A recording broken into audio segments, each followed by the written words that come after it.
روزہ رکھا ہوا ہے، نفلی روزہ رکھا ہوا ہے. کہتے میں اور پریشان ہوا، میں نے فوری طور پہ سوال کیا کہ اب تو کدھر جائے گا؟ تو کہنے لگا اب میں کہیں نہیں جاؤں گا، میرے ایک دن کا خرچہ میرے ماں باپ نے جو ڈیوٹی لگائی ہے وہ 3 دینار ہے، پورا ہو گیا ہے. اب میں باقی جو وقت بچے گا یا قرآن پاک کی تلاوت کروں گا یا محمد عربی پہ درود و سلام پڑھوں گا. میں نے کہا افطاری کر لینا. کہنے لگا مجھے مسجد بتا دو، میں جا کے اللہ اللہ کرتا ہوں، مجھے شام کو لے آنا. افطاری ہمارے ساتھ اس کی طے ہو گئی، مسجد چلا گیا. مغرب بعد لینے گیا تو کہنے لگا عشاء کے بعد آنا، اب تو میں نے پانی سے افطار کر لیا، کھانا کھانے جاؤں گا تو جماعت رہ جائے گی.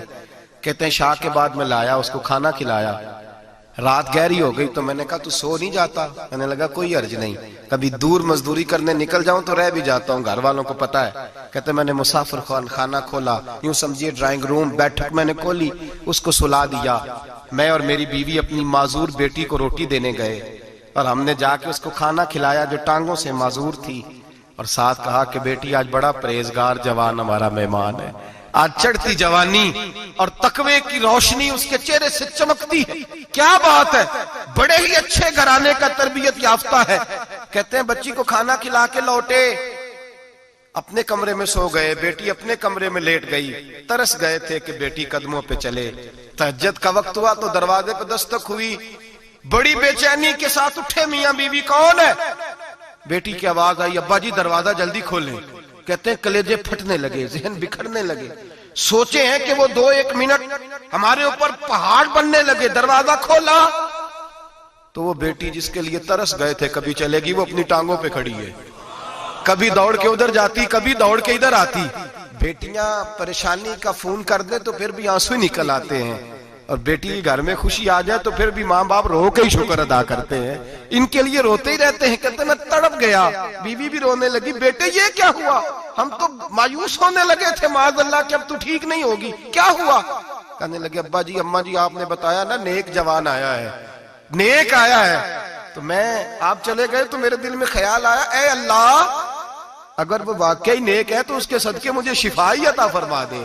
یا ایھا الذین آمنوا اتقوا اللہ وابتغوا الیہ الوسیلہ، اے اللہ صحت ہی دے دے. کہتے ابھی میری دعا بھی پوری نہیں ہوئی کہ میرا وجود حرکت کرنے لگا، اور یہ دیکھو میں اٹھ کے کھڑا ہو گئی ہوں. کہتے ہیں ہم لوگوں نے یہ دیکھا تو بھاگے اس کے کمرے کی جانب. جب دروازے پہ ہاتھ رکھا تو دروازہ کھل گیا. آگے گئے تو پلنگ خالی تھا، ایک رکا چھوڑ گیا ہے. کہنے لگا مجھے پتا ہے میری حقیقت کھل گئی ہے، میں تو اللہ کا بندہ ہوں. اگر تمہیں مجھ سے ذرا بھی پیار ہو گیا ہے تو پھر میرے پیچھے نہ بھاگنا، اللہ کی بارگاہ میں جھک جانا، پھر گناہوں سے توبہ کر لینا. کہا وہ تربیت یافتہ جوان آیا ہے اور مجھے بدل گیا ہے. میرے بھائی ماں باپ کی ذمہ داری اولاد کو نکھارنا ہے، ان کو سنوارنا ہے. روزی روٹی کی ذمہ تو اللہ تبارک و تعالیٰ نے لیا ہوا ہے. جو ڈیوٹی اللہ کی تھی وہ معاذ اللہ ہم نے اپنے ذمہ لے لی ہے. اولاد کو رزق حلال کی تربیت کریں، انہیں حکم دیں کہ وہ ہاتھ نہ پھیلائیں، انہیں کہیں کہ وہ محنت کر کے کھائیں، لیکن اصل تو ان کا اخلاق سنوارنا ہے. بچے ہمارے ان کی پوزیشن اتنی خراب ہو جاتی ہے، ہم لاڈ پیار میں اتنا ضدی کر لیتے ہیں. جب جس بچے کا ماں باپ کے ساتھ گزارا نہیں، بتلائیے وہ بیوی کے ساتھ گزارا کرے گا؟ جس کا ماں باپ کے ساتھ وقت نہیں گزرتا وہ بہن بھائیوں کے ساتھ گزارے گا؟ جس کا ماں باپ کے ساتھ وقت نہیں گزرتا وہ کولیگز کے ساتھ وقت گزارے گا؟ کس طرح وہ اپنے آپ کو، میرے نبی کریم سید عالم صلی اللہ علیہ وسلم نے ڈیوٹی لگائی کہ ماں باپ اپنے بچے کی تربیت کریں، انہیں اللہ سے جوڑیں. تکلیف میں وقت گزارا جناب اسماعیل نے. ایک روایت ایسی بھی ملتی ہے کہ 13 سال حضرت ابراہیم پلٹ کے گئے نہیں بیٹے کا پتہ لینے، لیکن جب بھی بیٹے نے ماں سے باپ کے بارے میں پوچھا کہ میرے والد کیوں نہیں آتے تو ماں نے ایک ہی لفظ کہا، بیٹے جناب ابراہیم اللہ کے نبی ہے اور اللہ کے حکم سے ہمیں چھوڑ گئے ہیں. ایسی تربیت، ایسی ٹریننگ بچے کے ذہن کو بدل ڈالا، اسے اللہ والا بنا لیا. اور ہمارے مفسرین نے بحث کی ہے کہ جناب اسماعیل جو اللہ کی راہ میں قربان ہونے کو تیار ہو گئے، ان کے سینے میں جو رب کریم کا اتنا پیار موجزن ہوا کہ وہ گردن کٹانے پہ تیار ہو گئے. تو فرماتے ہیں یہ تربیت جناب ہاجرہ کی تھی، یہ ٹریننگ حضرت وہ فیضان نظر تھا، یہاں کے مکتب کی کرامت تھی. سکھائے کس نے اسماعیل کو آداب فرزندی؟ میرے بھائی یہ جناب ہاجرہ نے تربیت دی. ایک بہت بڑے محدث ہیں، اتنے بڑے محدث ہیں کہ میرے نبی کریم کی مسجد نبوی میں وہ حدیث کے استاد رہے. حضرت ربیعہ بن عبد الرحمن نبی پاک کی مسجد نبوی میں حدیث کے استاد ہوئے. اور حضرت حسن بصری جو جناب علی کے شاگرد ہیں وہ بھی حضرت ربیعہ کے شاگرد ہوئے. حضرت امام مالک جو 70 سال تک مدینہ اور مکہ میں حدیث پڑھاتے رہے وہ بھی حضرت ربیعہ کے شاگرد ہیں. ان کے والد کا نام تھا عبد الرحمن فروغ. تاریخ بغداد میں لکھا ہے کہ بنو امیہ کے دور میں تابعین کے زمانے میں جناب عبد الرحمن بن فروغ گھر سے چلے گئے. ایک روایت ہے بچہ چھوٹا تھا, ایک روایت ہے بچہ ابھی ماں کے پیٹ میں تھا, جہاد کرنے چلے گئے. اس دور میں یہ جہاد ہوتا تھا کہ ایک علاقہ فتح کیا تو مسلمان اگلے علاقے میں چلے گئے, اگلا فتح کیا تو اگلے علاقے, ایک کے بعد دوسرے لوگ پلٹ کے نہیں آتے تھے. حضرت عبد الرحمن گئے 30,000 دینار بیوی کو دے گئے, کہنے لگے سنبھال کے رکھنا, اور جہاد کرنے نکلے تو 27 سال تک گھر ہی نہیں آئے, اور 27 سال کے بعد آئے تو حضرت ربیعہ محدث بن چکے ہیں, مسجد نبی میں حدیث کے استاد ہیں, بیٹا بہت بڑا شیخ بن گیا. واپس آئے, ہاتھ میں نیزہ ہے, کالی داڑھی تھی ساری سفید ہو گئی, وجود بڑا تگڑا تھا, کمزوری آ گئی. آئے, نیزہ پکڑا ہوا ہے, گھوڑے پہ بیٹھے ہیں, مدینہ منورہ میں گھر ہے, دروازے پہ دستک دی. حضرت ربیعہ نے دروازہ کھولا, اندر داخل ہونے لگے تو کہنے لگے بابا تو کدھر گھستا آ رہا ہے؟ کدھر؟ اس نے کہا تو پیچھے ہٹ, تو میرے مکان پہ کب سے قبضہ کر کے بیٹھا ہے. بات تیز ہونے لگی, آواز تھوڑی بزرگوں کی بلند ہونے لگی تو اندر سے زوجہ نے سن لیا. وہ دروازے کی اوٹ سے دیکھنے لگی تو پہچان گئی, کہنے لگی ربیعہ پیچھے ہٹ جا, یہ کوئی غیر نہیں, یہ تیرے والد گرامی ہے, یہ تیرے والد ہیں. اندر آئے, باپ بیٹا ملے, عصر کی نماز کا وقت ہو گیا, بڑا روئے. 27 سال کے بعد باپ لوٹا, 27 سال کے بعد بڑے روئے. نماز کا وقت ہوا تو حضرت ربیعہ جلدی سے وضو کیا, مسجد نبوی شریف چلے گئے. جناب عبد الرحمن فروغ نے بھی کھانا وانا کھانا تھا, کھانا کھانے بیٹھے تو حکم دیکھے شوہر کیا کرتا ہے. یہ نہیں پوچھا کہ 27 سال حال کیا رہا, پوچھنے لگے میں تجھے 30,000 دینار دے گیا تھا, وہ کدھر ہے؟ تو زوجہ کہنے لگی کھانا کھا لو, عصر کی نماز پڑھ کے آؤ, پھر بتاتی ہوں پیسے کہاں ہیں. آپ کی رقم بڑی اچھی جگہ پہ محفوظ ہے. کہتے ہیں میں نماز پڑھنے مسجد گیا, عصر کی نماز کے بعد میرے نبی پاک کے منبر پر ایک نوجوان بیٹھا ہے. گھر میں تو ان کا انداز ٹوپی پہننے کا تھا نا, سادے عام لباس میں, مسجد نبی میں جبہ پہنا ہے, سر پہ امامہ ہے, خوبصورت لب و لہجے میں رسول اللہ کے منبر پر بیٹھ کر, نبی پاک کے منبر پر بیٹھ کر, پتہ نہیں آپ کو اس بات کی لذت نصیب ہو رہی ہے کہ نہیں, عام جگہ نہیں, نبی پاک کے حضور کے منبر پر بیٹھ کر نبی پاک کی حدیثیں سنا رہے ہیں. اتنا بڑا مقدر. کہتے حضرت امام مالک جیسے لوگ, خواجہ حسن بصری جیسے لوگ کاغذ قلم لے کے حدیثوں کی سماعت کر رہے ہیں, ان سے درس لے رہے ہیں. جناب عبد الرحمن کہتے ہیں میری نظر اٹھی, کچھ بوڑھا ہو گیا تھا, کچھ اس وقت وہ ٹوپی میں سادے لباس میں تھے, پہچان نہ پایا. ایک شخص سے پوچھا یار ہے تو جوان پر اس کے چہرے کی نورانیت میرے دل کو بھا گئی ہے تو جوان پر اس کا حدیثیں بیان کرنے کا انداز میری طبیعت کو گھائل کر گیا. یہ کون ہے جو نبی پاک کی مسجد میں بیٹھ کے حدیثیں بیان کر رہا ہے؟ تو کہتے ہیں امام مالک کہنے لگے بابا جی چپ کر جاؤ, ہمارے استاد کے بارے میں اونچے لب و لہجے میں بات نہ کرنا, دیکھتے نہیں کتنے کتنے لوگ بیٹھے ہوئے خاموشی سے. تو میں نے کہا مجھے بھی تو بتا دو نا ہے کون. تو کہنے لگے کوئی عبد الرحمن فروغ نام کے بزرگ ہیں, یہ ان کے بیٹے ہیں, ربیعہ نام ہے. کہتے ہیں جب لفظ کہے تو میرے آنسو چھلک کے باہر آئے اور میں حضور کی مسجد میں گر گیا اور رونے لگا کہ یہاں اور میرے رسول پاک سید عالم صلی اللہ علیہ وسلم کے منبر پر اور میرا بیٹا. کہتے ہیں میں تڑپ کے گھر گیا اور گھر جا کے میں نے اپنی بیوی کو جب دیکھا تو میرے آنسو نکل گئے. میری بیوی سمجھ گئی کہ یہ میرے محدث بیٹے کو دیکھ آیا ہے. کہتے ہیں بیوی رو کے کہنے لگی میں نے آپ کے 30,000 دینار آپ کے بیٹے کو مصطفیٰ کریم کی حدیث کا استاد بنانے میں خرچ کر دیے. میں نے وہ 30,000 دینار خرچ کر دیے, 30,000 دینار آپ کا بیٹا میں نے. تو کہتے ہیں میں اپنی بیوی کی طرف دیکھنے لگا, میں نے کہا قربان جاؤں, میں اگر اللہ کے دین کے رستے میں تھا تو نے میرے ساتھ نیکی کی ہے, میرا بیٹا بھی دین کے رستے پہ لگا دیا.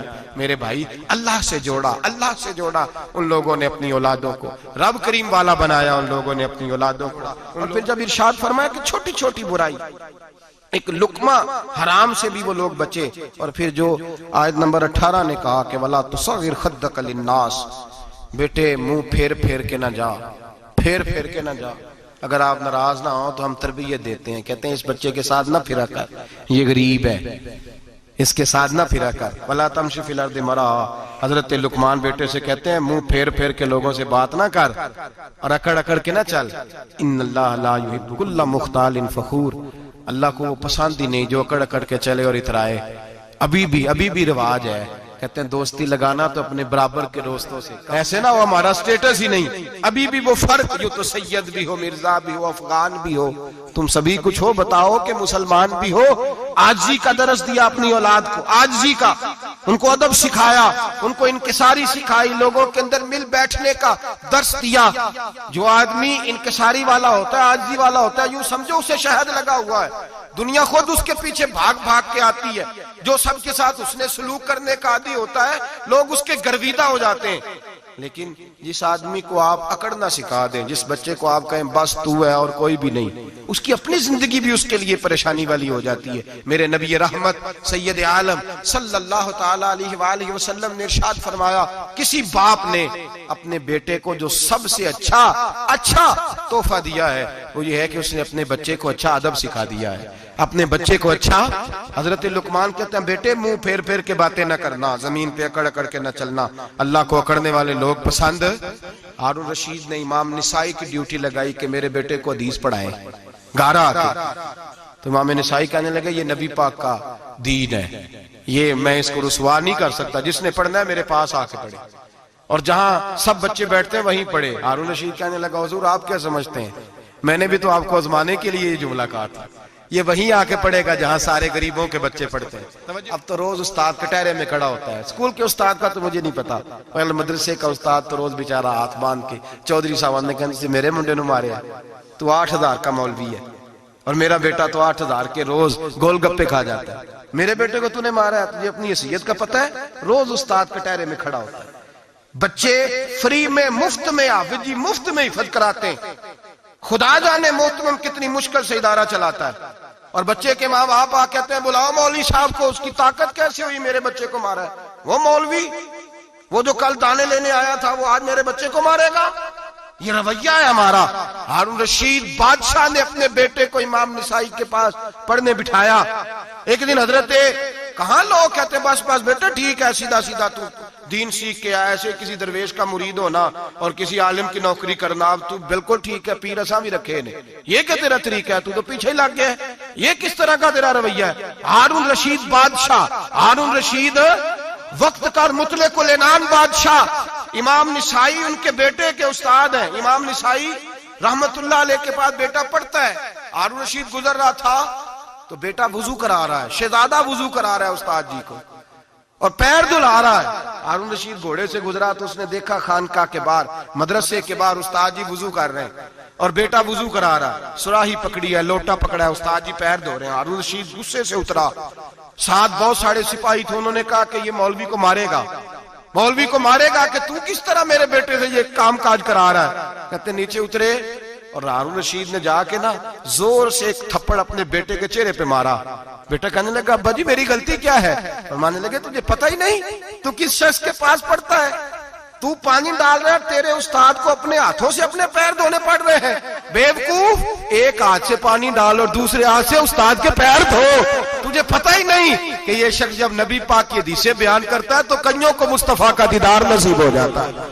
یہ پتہ نہیں تو کس محدث کا شاگرد ہے، ایک ہاتھ سے پیر پہ پانی ڈال، دوسرے ہاتھ سے دھو، اس لیے کہ بانج علموں جو کرے فقیری وہ کافر مرے دیوانہ ہو۔ اگر تو نے دنیا میں کامیاب ہونا ہے تو اس سے فیض علم حاصل کر، بیٹے یاد رکھ، اگر تو اس کی بارگاہ میں حاضری دے گا تو تو آگے بڑھے گا۔ حضرت عمر بن عبدالعزیز کتنا بڑا شخص ہے، ثانی عمر کہا گیا، ثانی عمر کہا گیا۔ حضرت عمر بن عبدالعزیز رحمت اللہ علیہ، حضرت صالح بن کسان ایک محدث تھے مدینے کے، ان کے شاگرد تھے۔ بچوں کو ہم آج ہی کہاں بچے ادب کرتے ہیں، اساتذہ کہاں ادب کرتے؟ ایک اسٹوڈنٹ مجھے کہنے لگا جی ہم ادب کرتے تھے جب تک استاد ٹیوشن نہیں لیتے تھے، اب استاد بھی تو ٹیوشن لے کے پڑھاتے ہیں۔ اور میں نے کہا خدا کے بندے کیا دے سکتا ہے تو استاد کو؟ حضرت علی فرماتے ہیں جس نے ایک لفظ پڑھایا مجھے گلی میں کھڑا کر کے بیچ بھی سکتا ہے، تو نے قیمت کیا ڈالی ہے؟ استاد کچھ بھی کر لے، استاد نے تو استاد ہی رہنا ہے نا میرے بھائی، لیکن وہ لب و لہجہ ہمارا موجود ہے۔ مجھے ایک دفعہ میرے کالج کے لوگوں نے بلایا، کہنے لگے آپ یہاں بھی پڑھے ہوئے ہیں اور مدارس میں بھی، تو ذرا فرق بیان کریں کالج کا اور مدرسے کا، کچھ بیان کریں۔ میرے ٹیچرز بھی تھے بہت سارے، تو میں نے کہا معذرت کے ساتھ یہاں تو بڑا مشکل ہو جائے گا بات کرنا، لیکن ایک جملہ میں نے مدرسے اور کالج میں ایک فرق محسوس کیا ہے، ہمارا مدرسے کا طالب علم آج بھی ہمارے جوتے اٹھا کے آگے رکھتا ہے، وہ آج بھی استاد کی موٹر سائیکل کو ٹاکی مارتا ہے، آج بھی صاف کرتا ہے، ہمارا مدرسے کا طالب علم آج بھی استاد کو پشت نہیں کرتا، لیکن کالج کا طالب علم پوچھتا ہے اسلامی اطلاع آیا ہے، انگریزی والا آیا ہے؟ میں نے کہا اس کے تو لب و لہجے میں ادب نہیں ہے۔ اس لیے میں نے دونوں جگہ وقت گزارا تو میں سمجھا ہوں بڑے حالات خراب ہیں مدرسوں میں بھی۔ اب وہ کیفیت نہیں رہی جو بزرگوں کی تھی، لیکن پھر بھی اگر ادب ہے تو مدارس میں ابھی بھی ہے، ابھی بھی خانقاہوں میں ادب ہے، یہاں ابھی بھی خیر کی توقع موجود۔ وہاں سے تو رخصت ہو گیا، وہاں تو معاملہ اور طرح کا ہو گیا الا ماشاءاللہ۔ حضرت عمر بن عبدالعزیز جناب صالح بن کیسان کے پاس پڑھتے تھے، اسٹوڈنٹ تھے، اور پھر بعد میں آپ ان کے مرید بھی ہوئے، باقاعدہ درس لیتے تھے طریقت کا۔ حضرت جناب صالح بن کیسان کے پاس تعلیم تھی، ان کے والد جناب عبدالعزیز اس وقت مصر میں بہت بڑے تاجر تھے، جناب عمر بن عبدالعزیز کے والد، تو ان کے پاس چھوڑ گئے، کہا میرے بیٹے کی صرف ان کو دین نہ پڑھانا، اس کی روحانی تربیت بھی کرنا۔ ایک دن استاد جی نے عصر کی نماز کا سلام پھیرا تو حضرت عمر بن عبدالعزیز کھڑے ہو گئے، ایک رکعت ان کی رہتی تھی پیچھے، تو آپ نے نماز کے بعد بلایا اور بڑے میٹھے لب و لہجے میں کہا عمر کیا بات ہے تیری ایک رکعت رہ گئی؟ تو کہنے لگے استاد جی میں کنگھی کر رہا تھا، شیشے کے آگے کھڑا تھا، تو آئینہ دیکھتے دیکھتے بال سوارتے سوارتے مجھے پتہ ہی نہیں چلا، جب آیا ہوں تو لیٹ ہو گیا۔ حضرت صالح بن کیسان رحمت اللہ علیہ نے ان کے والد کو مصر میں خط لکھا، فرمایا آپ کا بیٹا میری پوری فرما برداری نہیں کرتا، کل کو مجھے نہ کہنا تربیت صحیح نہیں ہوئی۔ آج فلاں تاریخ کو اس نے ایک رکعت پوری چھوڑ دی ہے جماعت کے ساتھ، اس لیے کہ وہ کنگھی کر رہا تھا بالوں کی، پوری رکعت چھوڑ دی ہے۔ ابا جی بہت بڑے تاجر تھے، پر انہوں نے یہ نہیں کہا کہ مولوی تو پاگل ہو گیا، اس کو تو پتہ ہی نہیں کیا ہو گیا، ابھی بچہ ہو جائے گا سیانا، کوئی بات نہیں ٹھیک ہو جائے گا۔ حضرت عبدالعزیز نے وہاں سے ایک شخص بھیجا پیسے دے کے، گھوڑا دے کے، فرمایا مدینے جاؤ، اور سیدھا مدینے آیا۔ حضرت عمر بن عبدالعزیز کو گھر سے اچکا، بلایا نہیں، زبردستی پکڑا، اچک کے گھوڑے پہ بٹھایا، حجام کی دکان پہ لے گئے، فرمایا اس کی ٹینڈ کر دو، نے بال کاٹ دیے اور بال کٹوا کے سیدھے حضرت صالح بن کیسان کے پاس لے گئے، کہنے لگے حضور یہ کھاتا ہے اس کے والد کا، میں نے اس کی ٹینڈ کرا دی ہے، جس بالوں کی وجہ سے اس کی جماعت رہ گئی تھی میں نے وہ بال ہی ختم کر دیے۔ تو اس کے والد کہتے ہیں آپ ذرا ذرا سے بھی بات، ایک ذرہ برابر بھی بچے کے اندر ہم کوتاہی برداشت، ہم اسے سنوارنا چاہتے ہیں، معاشرے کو دینا چاہتے ہیں، ہم ایک خوبصورت انسان بنانا چاہتے ہیں۔ تو حضرت لقمان کہنے لگے بیٹے تو چہرہ رخسار بدل بدل کے لوگوں سے بات نہ کر، اکڑ کے نہ چل، اس لیے کہ اللہ کو اکڑنے والے پسند، تو کیا کر وقصد فی مشیک وغضض من صوتک، درمیانی چال چل، آواز کو پست رکھ۔ ہم اپنے بچوں کو میانہ روی کا درس نہیں دیتے۔ اگر کسی کے پاس بہت زیادہ پیسے ہیں تو وہ بس کہتا ہے میرا بیٹا، میں نے سارے لاڑ دیکھے ہیں، میں نے ہر خواہش پوری کی ہے، یہ تو کوئی عقل مندی کی بات نہیں۔ ضرور خواہشات پوری کریں، اگر ہیں تو کنجوسی کرنے سے منع کیا ہے نبی پاک صلی اللہ علیہ وسلم، لیکن بچے کو معتدل رکھیں، اسے دھوپ اور چھاؤں دونوں کا پتہ ہونا چاہیے۔ اگر زمانے میں کبھی کڑی دھوپ آ جائے تو اسے اندازہ ہو کہ میں نے یہاں کیسے کھڑے ہونا ہے، اس کو درمیانہ اور میانہ روی کا اسے درس دیں، اسے پتہ ہو، وہ نرم دل بھی ہو اور برائی کے مقابلے میں ڈٹ جانے کی طاقت بھی رکھتا ہو۔ بچے کو درمیانہ رستہ، میرے نبی کریم علیہ الصلوۃ والسلام نے فرمایا ما عالم نقتصد، جو درمیانی چال چلتا ہے وہ کبھی تنگ نہیں ہوتا، اور خیر الامور اوسطھا، سب سے بہترین رستہ وہ ہے جو درمیانہ ہوتا ہے، جس میں افراط و تفریط نہیں ہوتی۔ بچوں کو درمیانہ پن سکھائیں، ان کو ان کے لب و لہجے کے اندر ایسا مزاج پیدا کریں کہ جس کے اندر وہ اپنی دنیا کے اندر بڑے سنور کر، بڑے نکھر کر وہ ترازو لے کے نکلیں تو وہ پورے عدل کے ساتھ اپنی زندگی گزاریں۔ اور فرمایا وغضض من صوتک، آواز کو پست رکھ، چلا چلا کے نہ کبھی بچوں سے بات کریں اور نہ کبھی بچوں کی بات سنیں۔ بچوں کے لب و لہجے میں ٹھہراؤ ہونا چاہیے، ان کی آواز کا بھی ادب ہے، ان کی آواز، ان کو بولنے کا بھی ڈھب سکھائیں، ان کو بتلائیں کہ تم نے گفتگو کیسے کرنی ہے۔ اس لیے ارشاد فرمایا ان انکر الاصوات لصوت الحمیر، بے شک سب سے بری آواز گدھے کی آواز ہے۔ اللہ سمجھنے کی توفیق عطا فرمائے۔ آخر دعوانا